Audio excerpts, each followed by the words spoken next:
Today is September 10th, 2013. My name is Nancy Kaiser. We're at Rockwood Bank in Fenton, Missouri, and we're here to interview veteran Wallace J. Lewis, who goes by Wally. Also in the room with us are Dennis Cohen, who's our logger, and Roger Fredrickson, who's our videographer. Thank you very much for being here with us today, Mr. Lewis. We appreciate it. Oh, I'm happy to be here. Could we start by asking you to say and spell your name for the record, please? Wallace, W-A-L-L-A-C-E, Lewis, L-E-W-I-S. Okay. And where and when were you born? I was born in Calumet, Michigan. It's a small town in upper Michigan, about 5 miles from Lake Superior. And it's a copper mining town when I lived up there, and my dad worked for the mining company. Mm-hmm. And what's your birth date? Oh, my birth date is February the 8th, 1926. Great. So Calumet is in the Upper Peninsula? It's in the Upper Peninsula, right. So that was a fairly isolated area? Or not real highly populated area it was at the time? Small town. Small town? Small town. But it had a lot of immigrants that came there to do mining, underground mining. And they came from Ireland and Germany, Finland, mm-hmm. and it was a boom town. Yeah. And you mentioned your dad worked for the copper mining company? Right. He worked on the railroad. They had a railroad that would haul mm-hmm. The ore mm-hmm. from the mining area to where they would smelt the ore. Mm-hmm. And he loved the railroad. He loved, particularly in the summer, in the winters up there, we would get on an average of 240 inches of snow every year. Wow. And I think they had some years that it went over 300 inches. And working on a railroad was really tough. Did they have to clear the rails for they had snow and all that? they had snow plows yes. on the rails that mm-hmm. would clean it up. And sometimes they would have problems where the train would be off the track, and I remember my dad coming home sometimes, and his coat would be frozen on him. And, oh my goodness! And they really worked hard, but he liked it. So, what was it like growing up there, other than the cold? Obviously, I'm sure it was very. Well, it was nice. A small town. Mm-hmm. I could walk to school. We had one bus that was in north of where we mm-hmm. lived, and maybe 10 or 15 miles, and they had a bus running in. That one bus would bring a busload of kids to our school. Mm-hmm. We didn't have a lunchroom. I mean, you went home walked home for lunch, and but only the bus people, the bus kids, were able to stay there. Mm-hmm. They didn't have a cafeteria mm-hmm. in the school, but they were able to... They would bring their lunch or something? They'd bring their lunch and were able to go into a classroom mm-hmm. and eat. So. What about your siblings? Any brothers and sisters? I have 4 sisters, and I have my one sister is older than me, and the other 3 are younger. And so you were number 2 out of the 5 kids? Yeah. What was it like growing up in 20s, 30s, at that time? How were things different? Oh, they're so much different. God. It was a small town. When I grew up, we didn't have an automobile. Mm-hmm. We walked every place. Mm-hmm. I mean, my mother needed something from the grocery store, I walked to get it, carried it home. Whether it was snowing or not, or whatever you needed? Snowing, regardless. If we'd go to church, we'd walk to church. snowing, raining, whatever it was. And it was, you know, we didn't know anything Yeah, different. you didn't think about it at the time? We didn't know anything different. Right. I remember, you know, we didn't have refrigerators then. And when we'd had a Iceman. Ice box? Yeah. Yeah. Iceman would come, I don't know, every other day or something like that, and see if you needed ice and would put it in your ice box. There were no people didn't have refrigerators up there. And we had a coal-burning kitchen stove. Wow. And I always remember my mother would, if she was a great cook, good cook, if she was baking something, she would put her hand in the oven like to see what the temperature was. see if it was hot enough. Yeah. And, Wow. and now, if you know, you can set the oven Sure. and have it at perfect Right. temperature. Right. So Whose job was it to put the coal in the kitchen? it was oven? my job to keep kindling wood and wood to start the fire. And we had coal pails, we used to call them. Yeah. You lug this coal in, and I would do most of that. And so I try to forget about that stuff. Yeah. What kinds of things did you do for fun? Fun, I played football on the high school team. When we played a lot of sports, they weren't organized, but we get a bunch of guys together, and whoever had a ball or bat or football, and Kind of made your own fun. right, Yeah. yeah. But Did you have a radio in the house? we had a radio, Radio. yeah. And we were up so far north that you couldn't get anything but local radio Oh, okay. during the day. Right. But at night, you know, Right. it's, you know, Sunday night, we'd listen to Jack Benny, you know, every 7 o'clock every Sunday night. And there are other programs, but that's the only one I can remember. But you could only get it at night. Right. Even to this day, they have. Up there. Yeah. I used to listen to the ball game. I was a Tiger fan, a Detroit Tiger fan, and you could hear listen to the games when we were at night.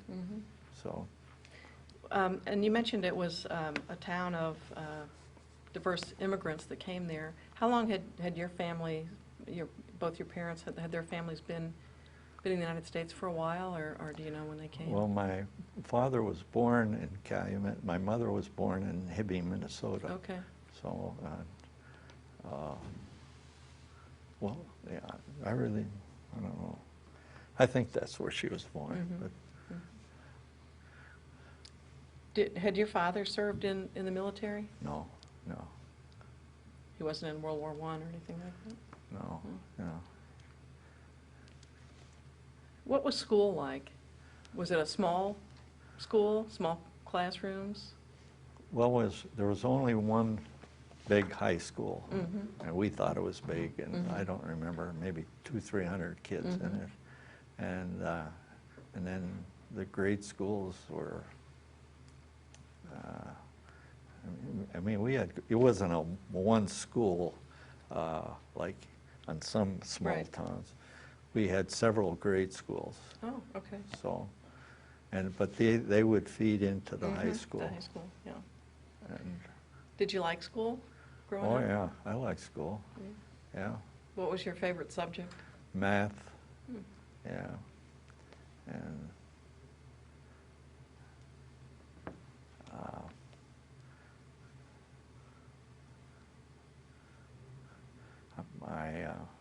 I worked for my math teacher. Oh, I did yard work for oh, her. really? Yeah. And she wasn't married or anything. She was, but she was a great teacher, and she made it fun. So that was really enjoyed it. her name was Miss Lyons. So, and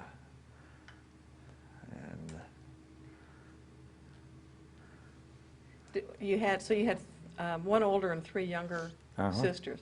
Did you have to do much as far as helping your mom take care of the three younger ones when you were all younger, or not much? Your older sister did most of that? yeah, I think they did pretty much. Mhm. But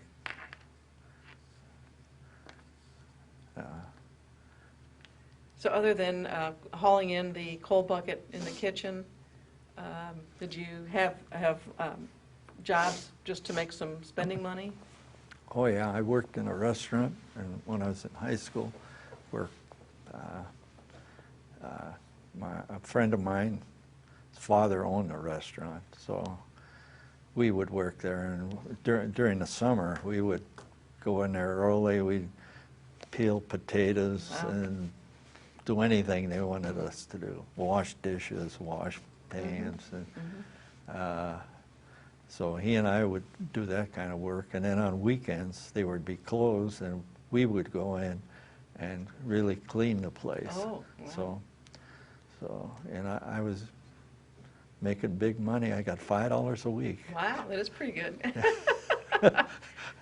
And then in the summer, I'd cut grass for people. Push mower? Push more. Yeah. They didn't have any motor. Yeah. And So were you able to keep the money that you earned, or did you share it with your family? I kept what I earned. Yeah, that's good. So, yeah. And so that was money to go to the movies and things like that? Right. Yeah. You had to pay 15 cents to 15 go to the cents, minute. yeah. Yeah, So, that's amazing. yeah. So sounds like you felt like you got a really good education there. Oh, yeah. Very good. Mhm. Yeah. They had several courses that you could take, an engineering course. Wow, in high school? Yeah, Yeah. engineering or academic. And they even had, like, people that weren't interested in going to college, they'd have an auto shop, Wow. and a machine shop, and a wood shop. And people could take those courses. And they would take, regular courses, but Sure. their prime courses would be in those, and a hands-on job Yeah, for them. that's great. So, So even though it was the Depression, your dad always had a job? pretty much much. so. I don't remember much about that, though. I know he had a job, but he may not work 5 days a Right, week. He right. might just be working 3 days or something like that. But it was, everybody was poor. I mean, it was a hard time.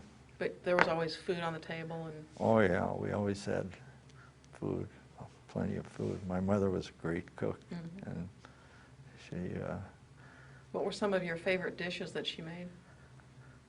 well, one of the favorites is a thing called pasties, and that was the Cornish people that came there to mine, brought that dish with them. And what it is a pie dough that's, if you took a round piece of dough and folded it over, but before you folded it over, you had cut up beef, onions, potatoes, turnips, a lot of different things. They fold that over, and they call that a pasty. So kind of like a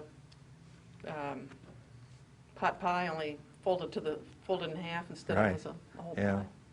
And the miners liked it because they wanted something that they could pick up in yeah, their hands, yeah. that they didn't have to have a fork and Right, plate right, and all right, that. right. And so that was like pizza for Right, people right, today. right. I mean, it was really, everybody liked pasties. And my mother made the best. So, but there's restaurants would make them also.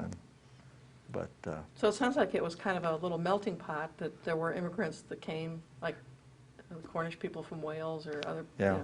and they brought their Yeah. their culture and was Right. with them to the area. Yeah.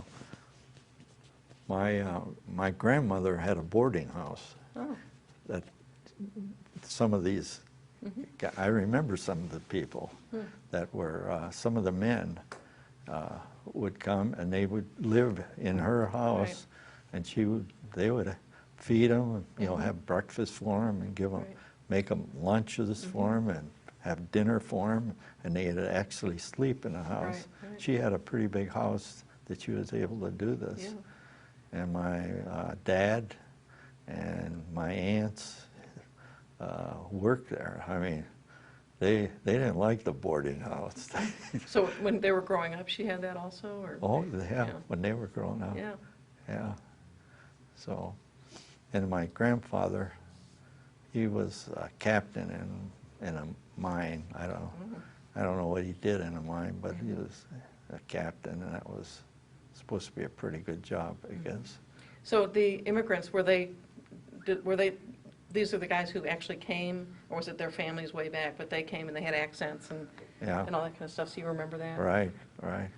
Was Yeah. everybody pretty accepting of everybody else, all the different Oh, yeah. people that would come? As far as I know. I mean, I wasn't very old then, and so I remember one guy that was loved to tease everybody, and it was Christmas time, and they had him over for Christmas. My grandma did, and we would hang a stocking, you know, and they'd have a lot of stuff in there, you know, in the stocking. You know, we got things like an orange and apple, you know. And, but he would you know, take the stocking and hide it someplace, you know, for one of the kids, and he would tease them. And I remember him. His name was Connie Thompson, and he's been dead for years. But he's the one that I really remember more than any of the rest.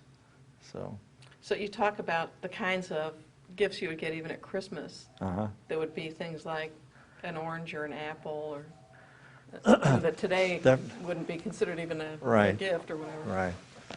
You would get that in your stocking, Right. you know, an orange and apple. Man, Well, today that if was you a put treat, an huh? orange, Yeah. you would appreciate that now. So. Do you remember what other kinds of gifts you got, or the kinds of things you played with that you had gotten? Well, you get ice skates, and And those were the kind that clamped on the bottom of your shoe? no, Or were they they, were, it was a whole? they were a whole shoe, Okay. yeah. And I remember getting a football. I thought that was a great big gift. And,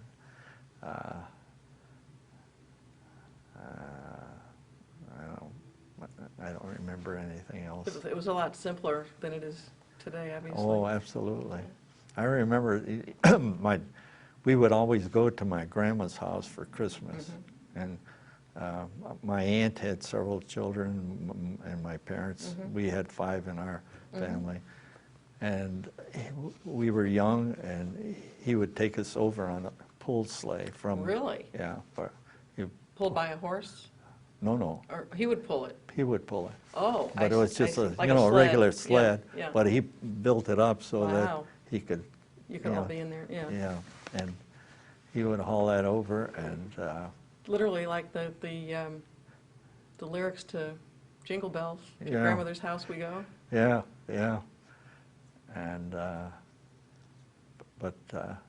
then the night before Christmas, my grandma would be in the dining room, and all of the kids would be around her because one of my aunts was the Santa Claus, and she would be, you know, going to be doing something to Grandma, so everybody was screaming and yelling. So, and then we would all the kids would have to go to bed early, and they would put the Christmas tree up then. Oh, after you went to bed? After you went to bed. So that was great. In the morning you wake up and... They would trim it. Yeah, wow. And have whatever gifts there were, and fill the stockings. And I mean, they must have been up half the night. So, but it was fun. Do you often wonder how your parents managed in the Depression to even give you gifts and things like that? I never, You don't think about it at the time? no, not then. Yeah. Everybody else was the same way. Right, right, you know. right. During the 1930s and before Pearl Harbor, did your family keep up with what was happening in Europe in the news? Were you aware of the Oh, yeah, war and yeah. things that were happening? Yeah, we had a local paper that was delivered every day, and Is it something the family talked about, or you remember them, if the adults talked about it, or you were just aware that things were going on? I don't remember anything on that. All I remember is Pearl Harbor. We didn't know about it until at night, Right. when we would be able to get the radio signals. Oh, I see. And So you weren't able to get any of the news? and I during was, that I time? think, about 12 years old or something like that. It was snowing out, and I went to the business district of our town, and a lot of guys were there, and they said, this war is only going to last a day or two, you know, and all that stuff. And it turned out, it'd be a big thing.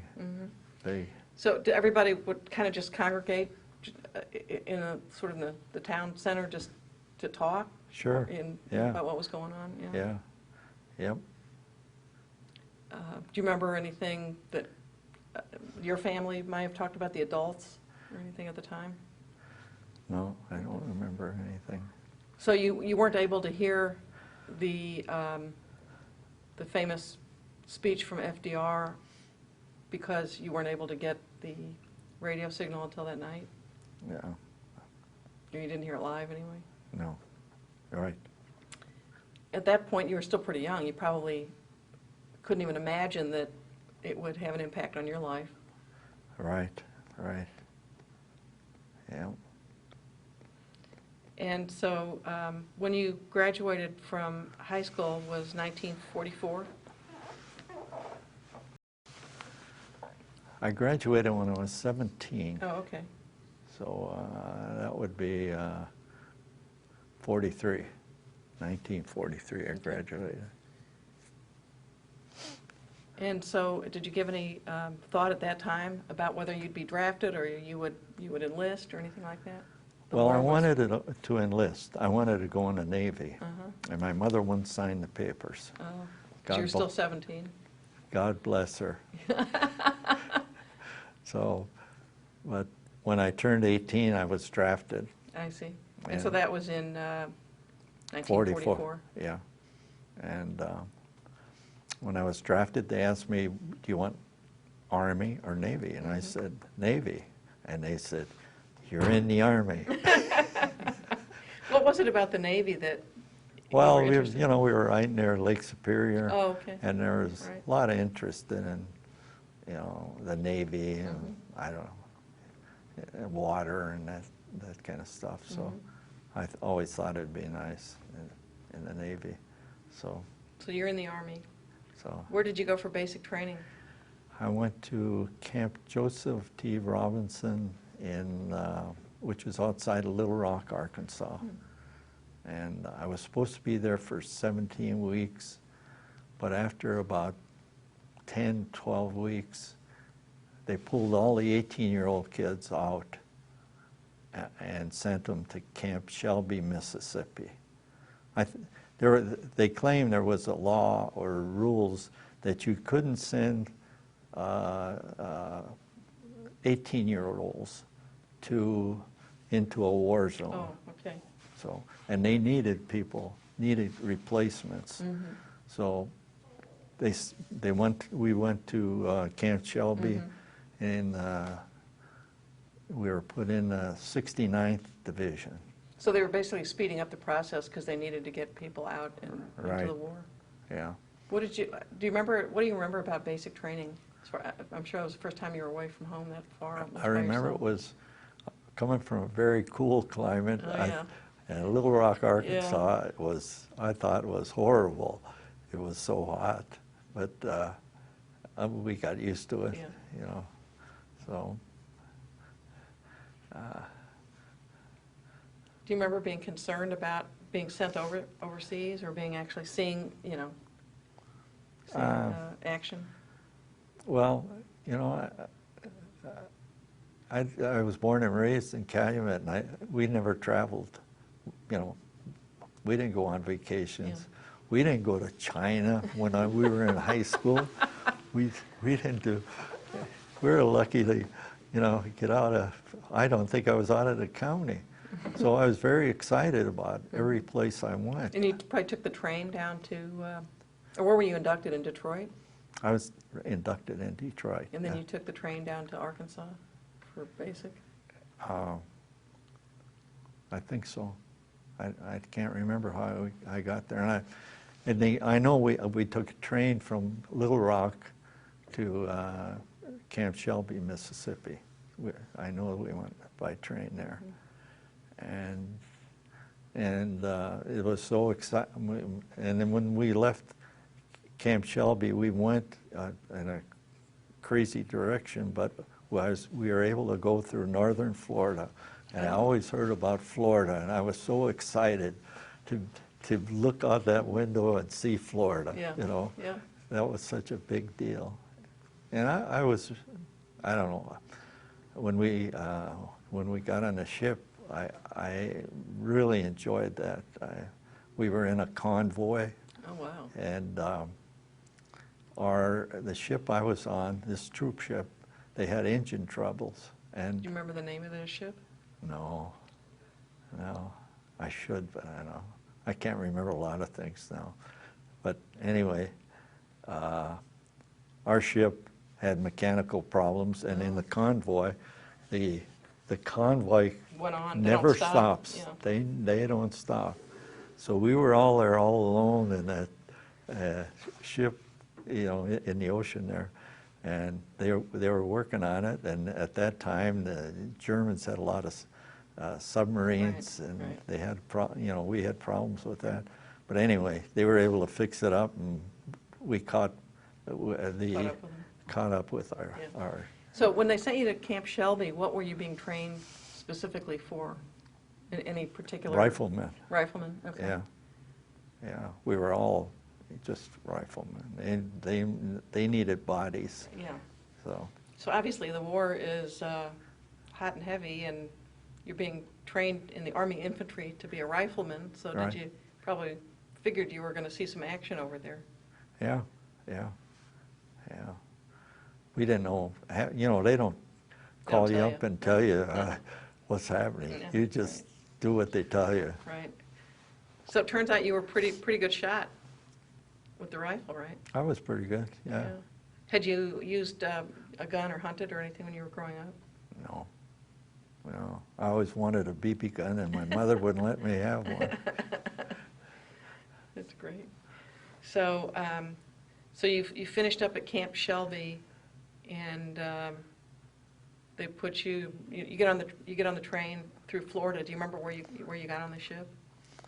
Well, yeah, Camp Kilmer, New Jersey. Okay. That's where we went, and we went out of that area. So you were able to see, a good part of the country. Obviously you had not seen it. Yeah. Was the South, other than the weather being different, was there any? Do you remember feeling any culture shock or anything, or thinking anything about being in the South? No, not much. Yeah.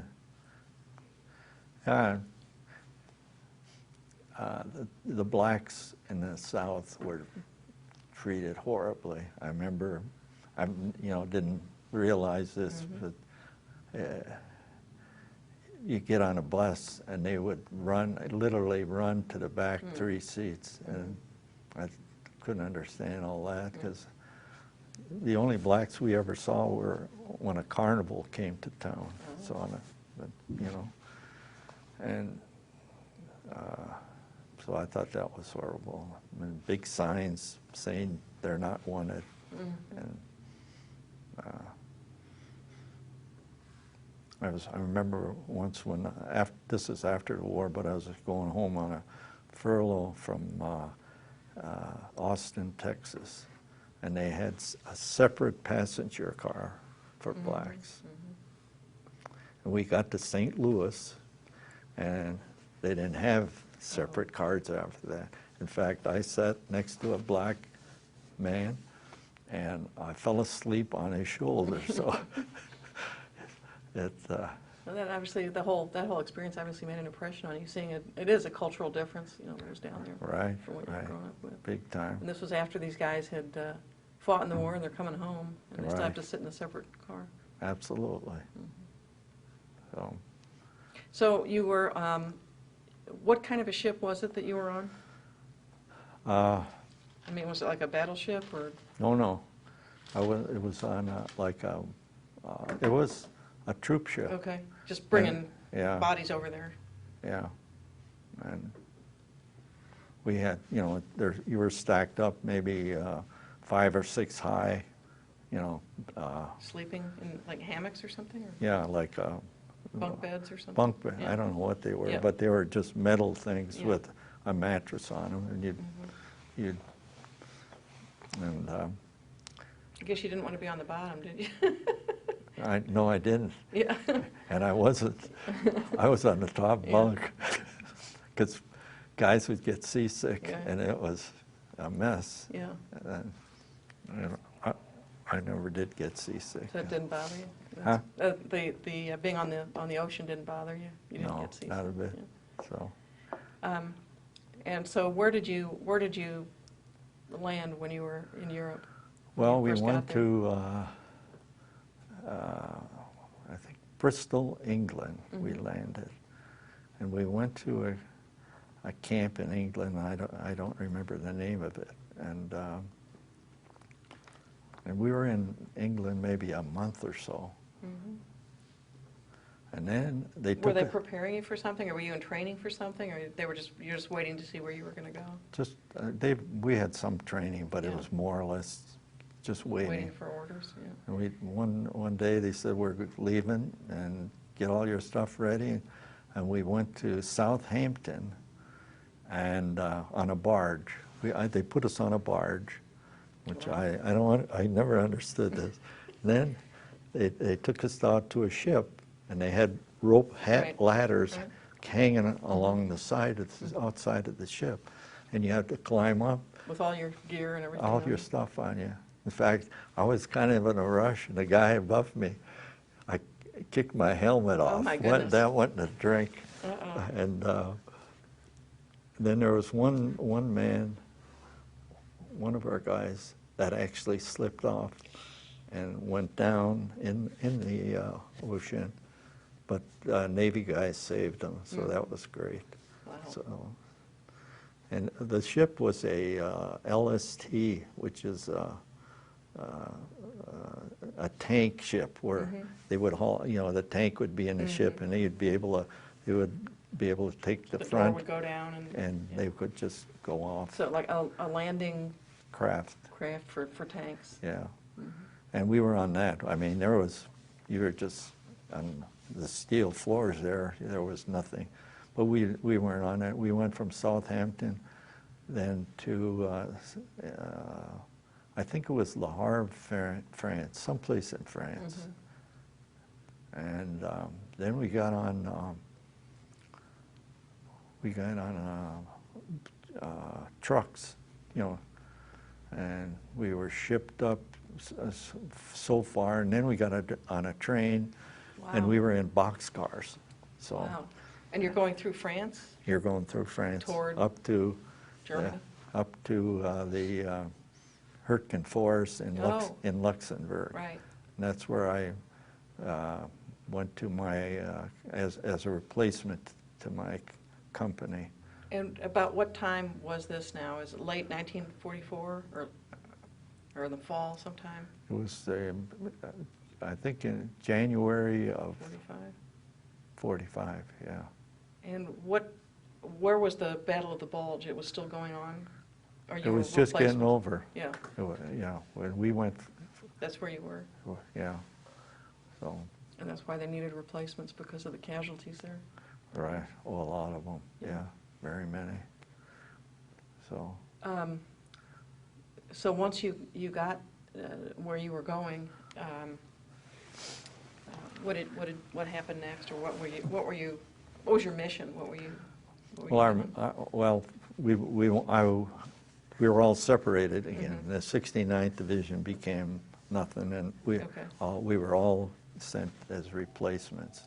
And So you were just sent wherever they needed replacements Right, at all different right. And places? I went to Company G of the 28th Infantry It was the 28th?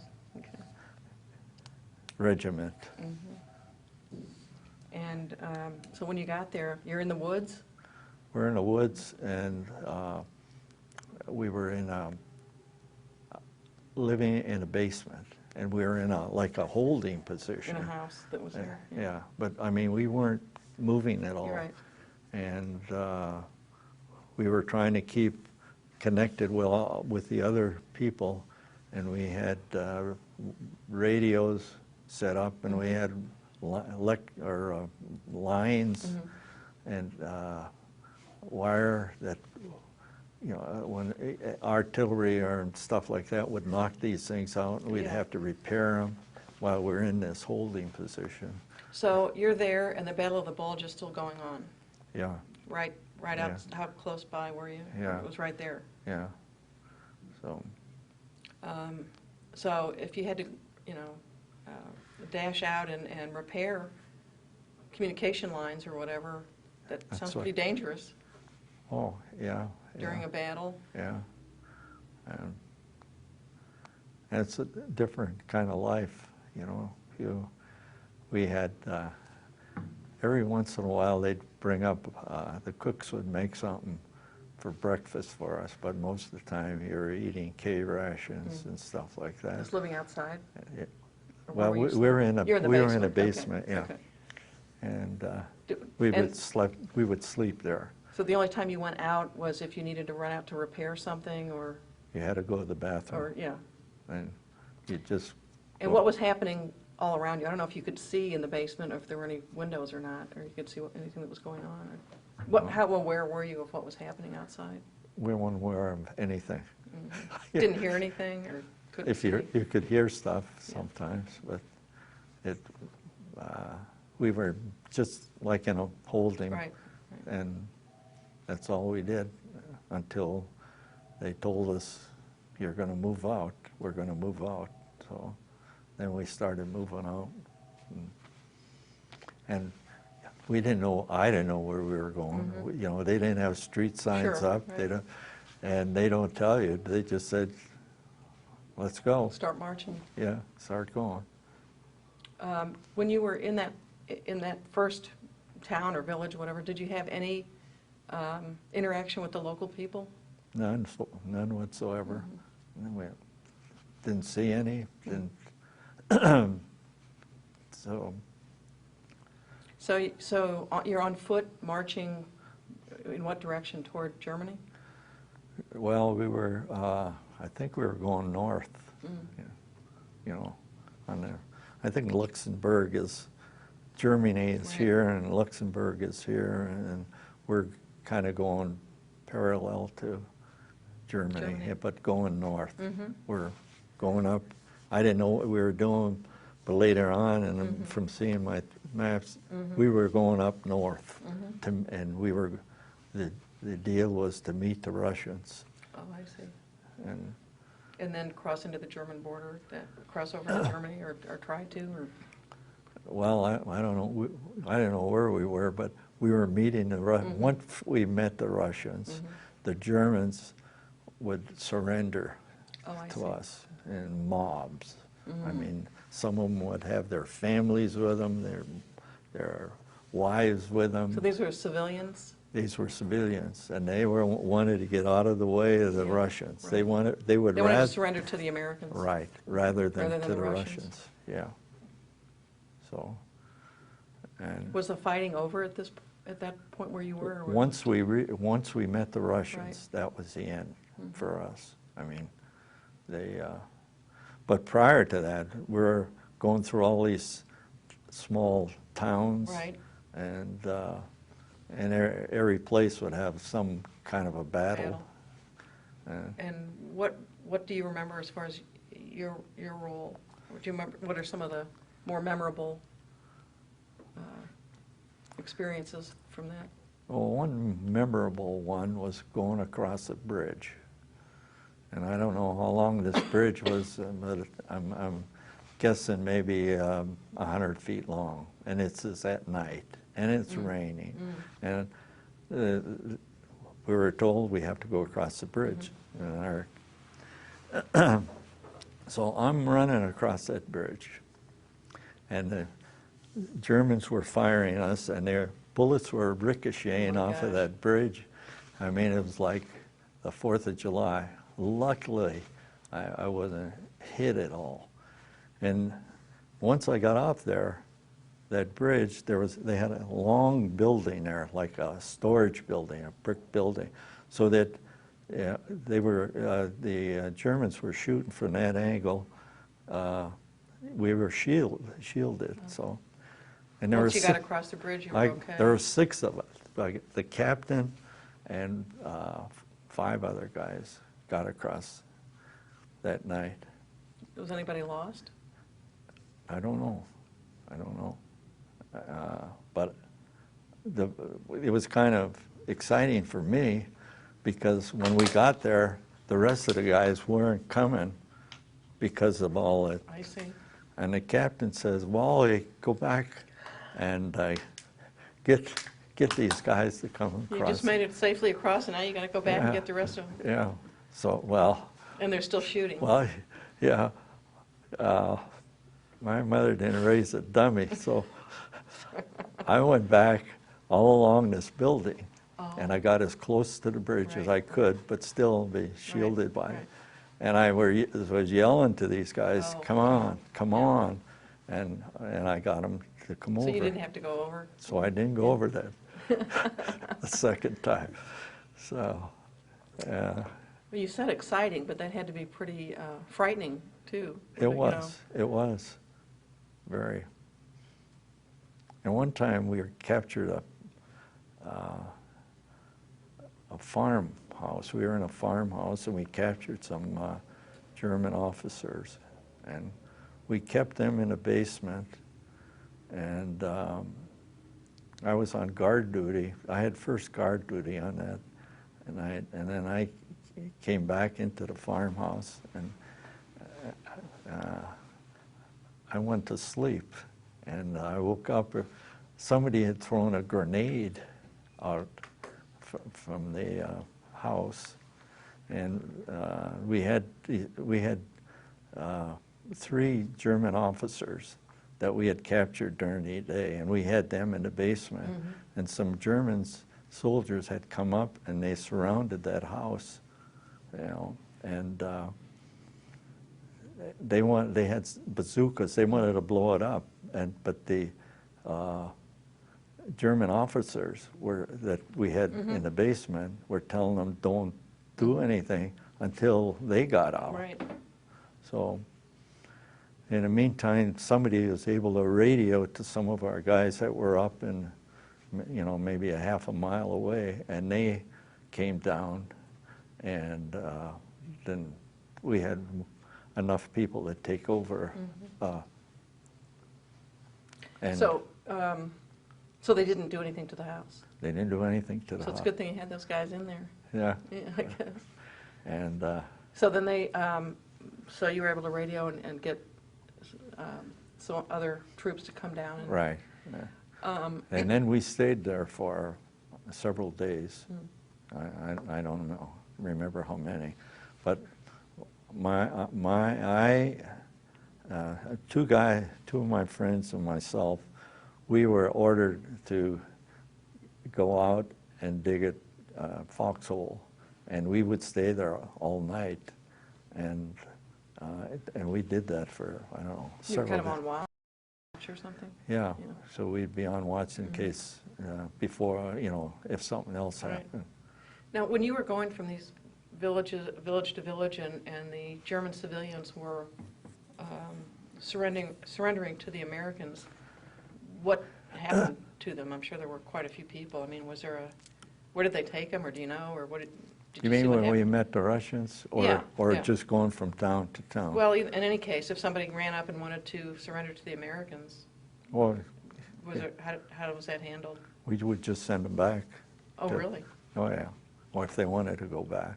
You know, that's a hardship for these For the civilians, right, where their mothers are losing their kids. They Right. can't find their kids. right. The kids can't find their mothers Right. and fathers. I mean, war is hell. Mhm. And people ought to realize that how these innocent people Right. are. Yeah. So were you able to interact, or at least obviously you witnessed things that were happening with the civilian population. I don't know if you were ever able to sort of interact with them. Not too much. We didn't. You didn't know any German?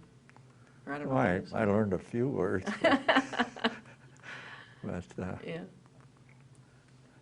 Yeah, so, well, that had to be difficult. I mean, you're still a kid yourself, witnessing all of this. well, I always had the attitude that I wasn't going to get hit. But then some of my friends, we would sit and talk about it, and they had the same feeling. Just what you had to do to But get then when get I you. see them get hit, you really get concerned. Mhm. So were some of your friends, you saw casualties, you saw them oh get injured? yeah, absolutely, yeah. Any of them lost, killed? Oh yeah, for sure. Mhm. So how do you cope then? Because the coping mechanism that you got to tell yourself, they won't hit just- me, and then you see that. You just go on, not much you can do about it. Mhm. So And so, what was your role as you're going from village to village and you're going up to meet the Russians? What kinds of things were you doing? You were infantry rifleman, right, shooting. shooting, How close did you ever get to the enemy? very close. Yeah, I remember one time we had what do we call them? The first two guys that go, I forget what they call them. Anyway, Not like a scout or something, or what? scouts. Or whatever, They yeah. were scouts. Okay, the scouts, Mhm. and this was during the day, and they were shot and killed. And then we got the officers, German officers, Oh, that were a part of their shooting. And I had lost I had a rifle into this guy's gut that I was ready to kill him, but I couldn't do it. I couldn't do it.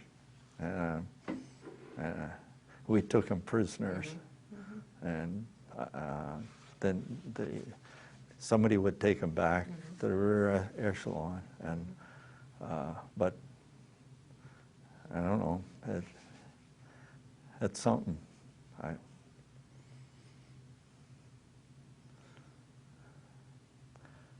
So, Yeah. but anyway, did you ever have somebody close enough to you that was you were on the other side, they were pointing something at you, and you wondered if this was it? no, I've had I could hear the bullets going over my Flying over, head, yeah. flying, but I never encountered them. Nice. That I really remember. Mhm. Sometimes it's almost scarier. You don't know where they are, where it's coming from. Right, Mhm. right. Mhm. So, and one thing we were always scared of, we did a lot of night Mhm. moving. We would start out at night and go into a town, and if there was a tank there, it would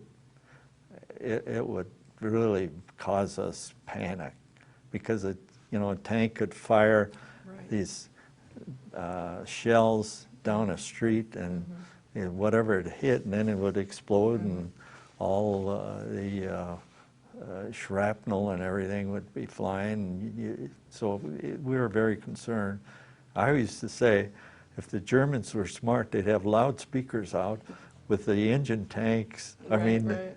running. Just park them there as like a decoy or something, or Right. to scare you off, yeah. That was really a big concern for us.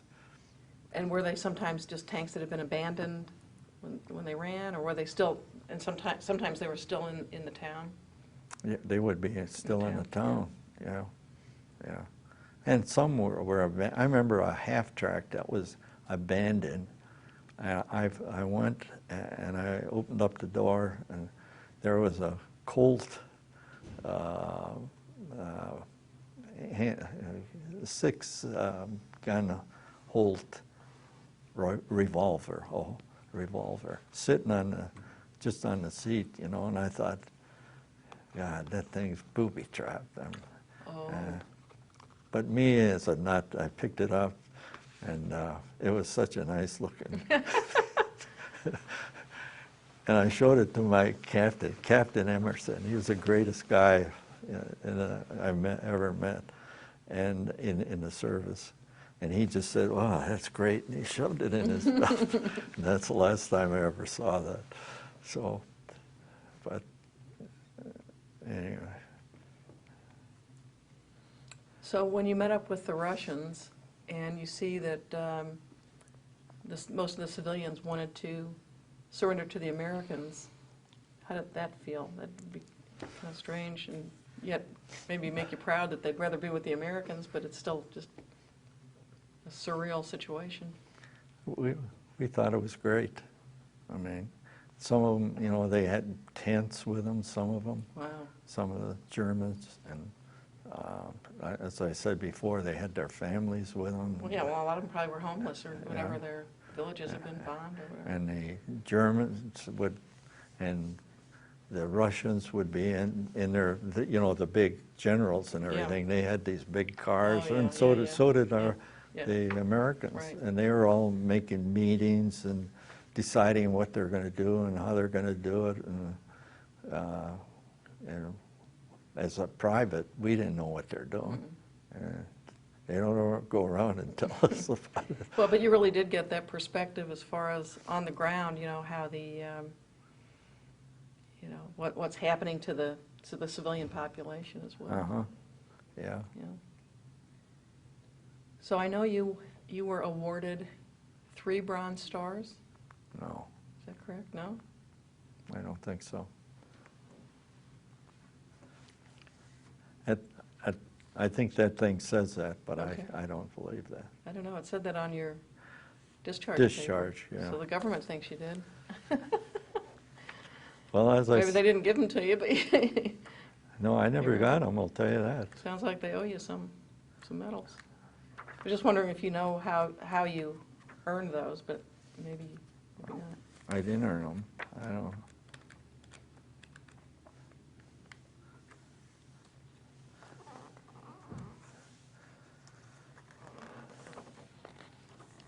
So did you ever cross into Germany?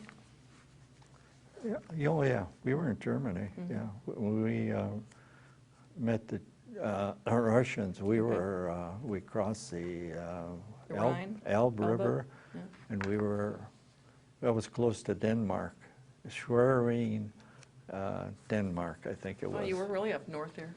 Yeah, yeah. And of course, part of the time that you're doing all of this, it's got to be pretty cold.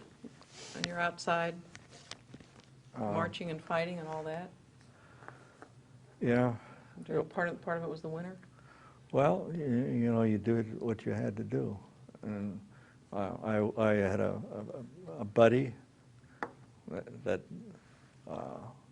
we worked together all the time. I mean, we would carry a raincoat just to lay on the ground if we were going to be of our, you don't carry blankets, you don't carry any of that stuff.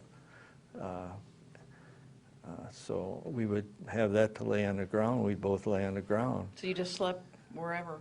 Oh, I've slept on a road, I slept any place. And once, if we were moving and then we stopped. Wherever you stopped, that's where you were? Right. And we would share our K rations. He liked candy and cigarettes, and I would take the other stuff. And he was a great guy. I was 18 and he was 24, and he said, when he saw me, he said, "We're losing a war, they're sending all these kids over here." Oh, gosh, oh. And his name was Jack Jones, and he was from Virginia. And we just hit it off, and we were together all the time after that. What happened to him? He was 6 years older than me. I mean, he survived and went Oh back, yeah, he survived. He went back, and I know you brought a map that might help us kind of follow where you were and where you went along your way there. I highlighted that there. Could you hold that up a little bit Sure. for the camera? Okay. And where you have the highlighted portion is showing where you were going from. Looks like Luxembourg there. You know, we were starting Yeah, down here, there. Yeah, and then you went all the way up. went up here, and And crossed over into Germany. this is the Elbe River right here. Right. And Boy, how many miles is that? Because you walked it all, didn't you? oh yeah, It's a long way. yeah. Once we hit France, we were in these boxcars, and once we got out of that boxcars, we did, the only ride we never had another ride again. It Oh, was my everything goodness. by foot. Wow. So it seems like a pretty long way there, but Yes, it it is really a long way when you walk it. And that was a matter of months that you, or how long, what period of time? It was a few months that it took you to go from one end to the other? Oh boy. Oh yeah, I would think. If I have anything here.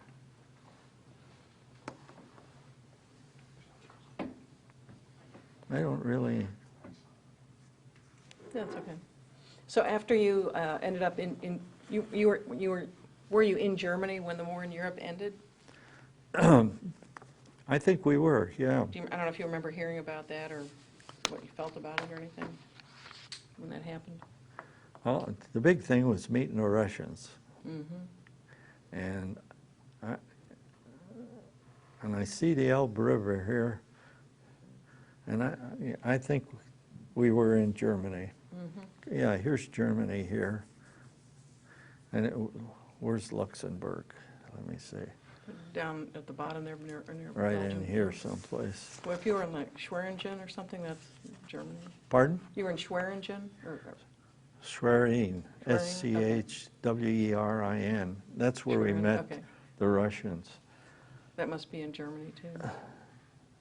And let me see if I can see this.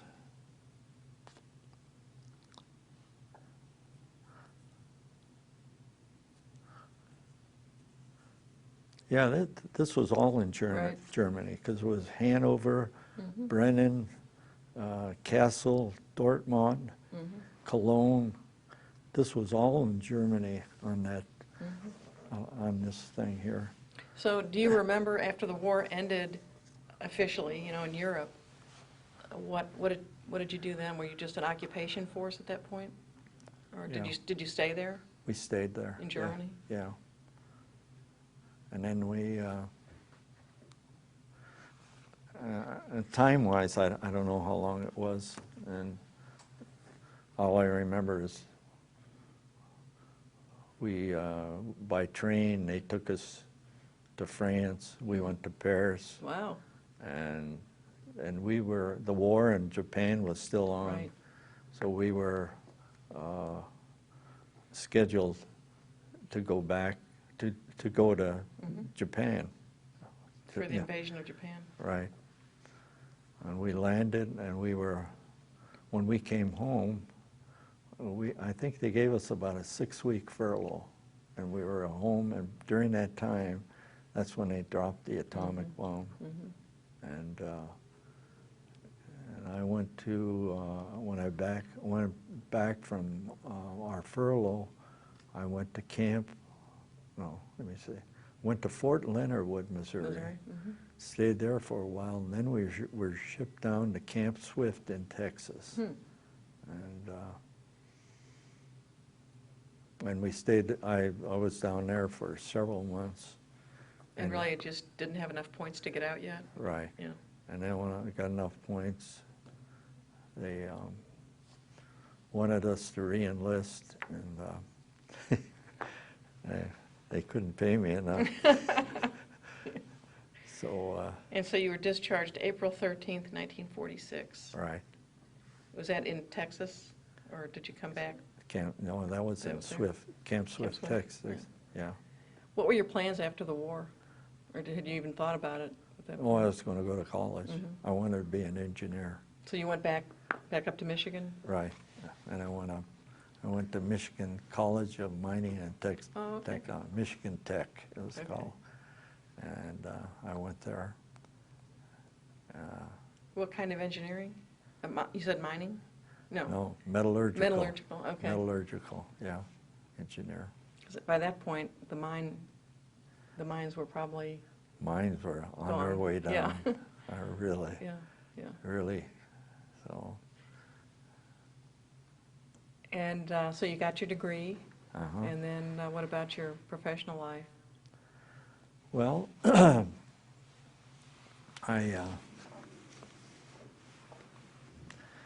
I got a, Why don't we stop there and change tape? Okay, hold on, okay.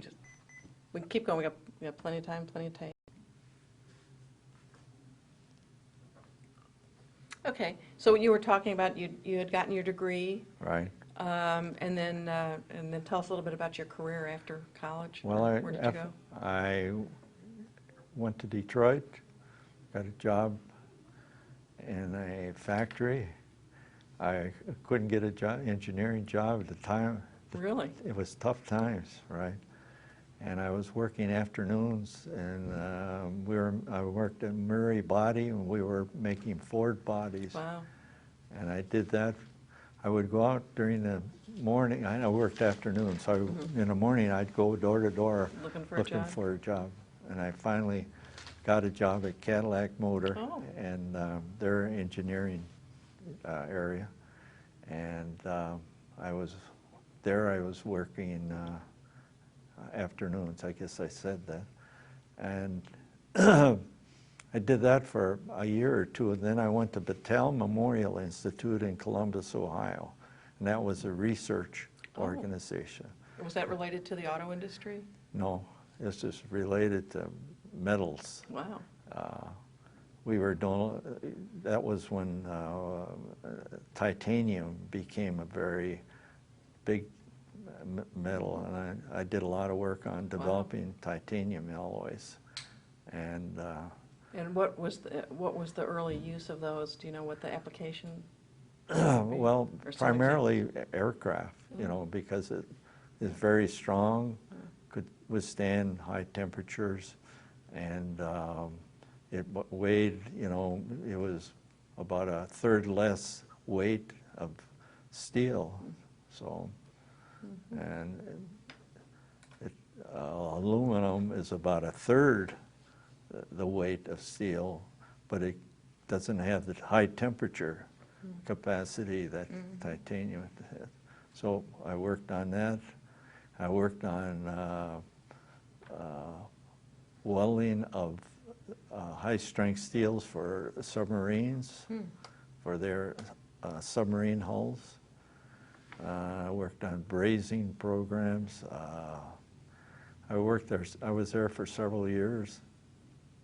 And when the aerospace started, I went to California, went to work at Aerojet General, and worked there for, I don't know how many years.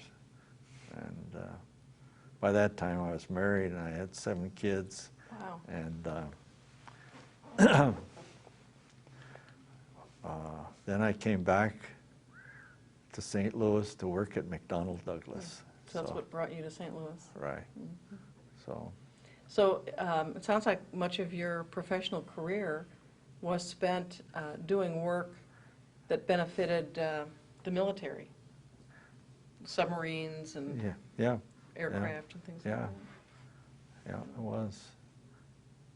See, most of the contracts that we got at Battelle were from the government, although we tried to get contracts with private industry. And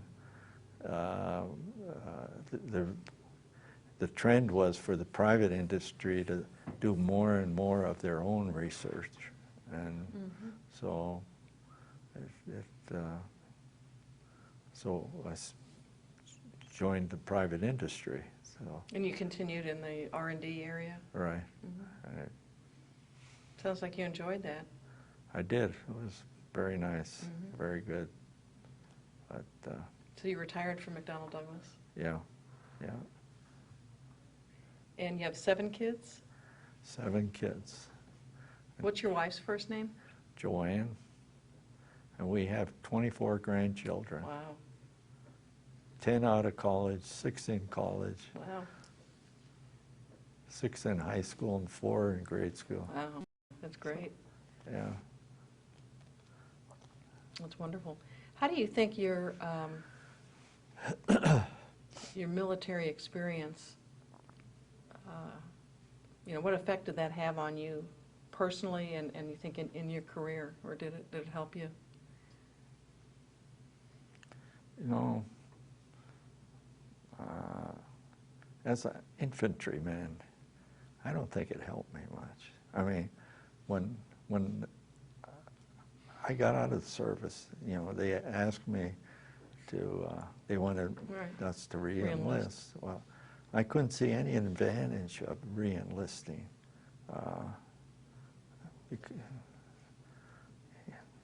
So,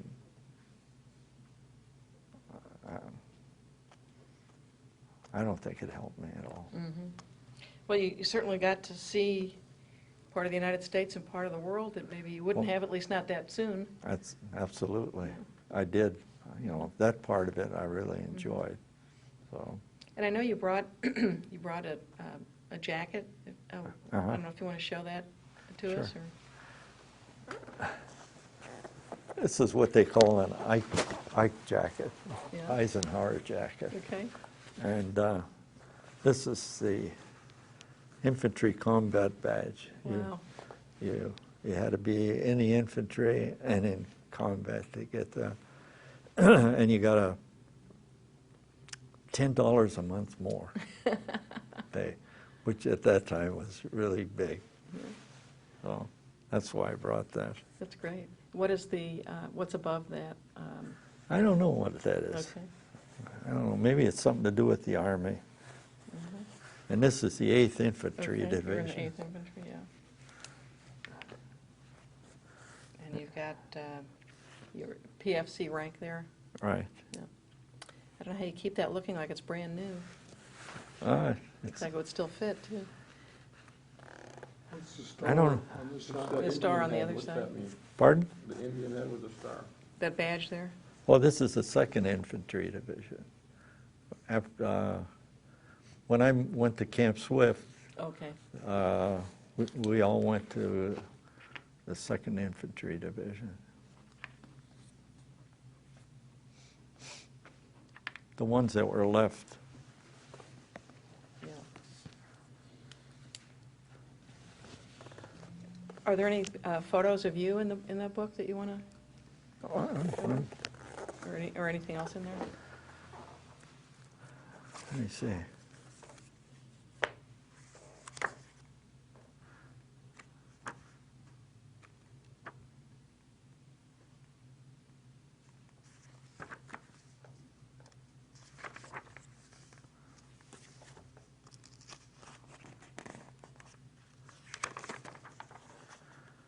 It's just a little picture. Okay, so you hold that up and, for the camera. And where are you, right there? Okay. Okay. There you go. Yeah, Second one in I'm there. right here. Good, good to use that pencil. Get that up there where I can see it. Okay. Right there. All right, That's got great. it. Got it? Yep. Well, thank you so much for taking time to share your experiences with us. You made history and witnessed history, and we appreciate the opportunity to hear from you about it. Well, thank you, people, for doing this. That's something else. I didn't realize you were volunteers. Yeah. Anything else in there that you wanted to show us?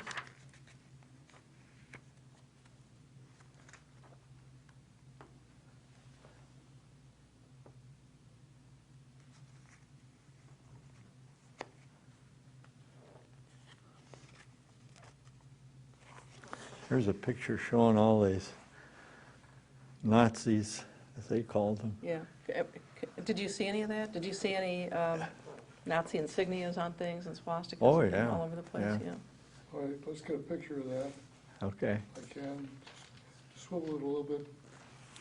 This way? The other This way. way. There you go. Okay, and you got a rumple on the towel there. Pardon? Underneath there. Pull the towel. Oh. Okay, sorry. There we go. All right, let me get that focused in here.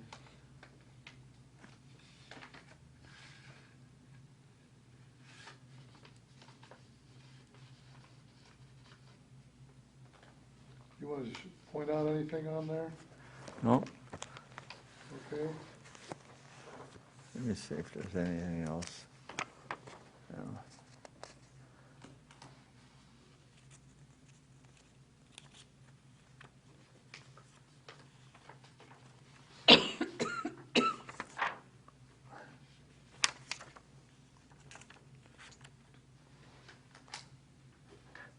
That's a book on the 8th Infantry Division.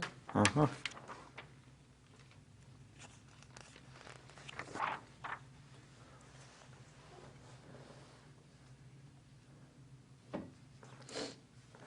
You know, this, I don't know if you want a picture here, but this is,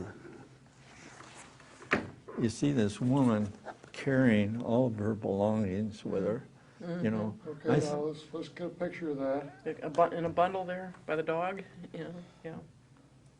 Yeah, right here, this down there. So they're the civilians who are I mean, that's, Yeah. you see a lot of typical, that. yeah.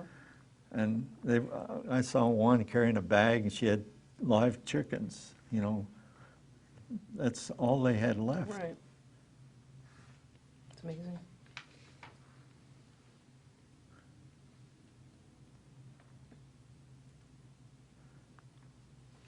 Okay, this picture is where?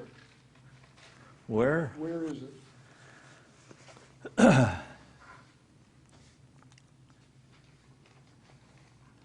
That's Wesseling, Germany, just before the Rhine.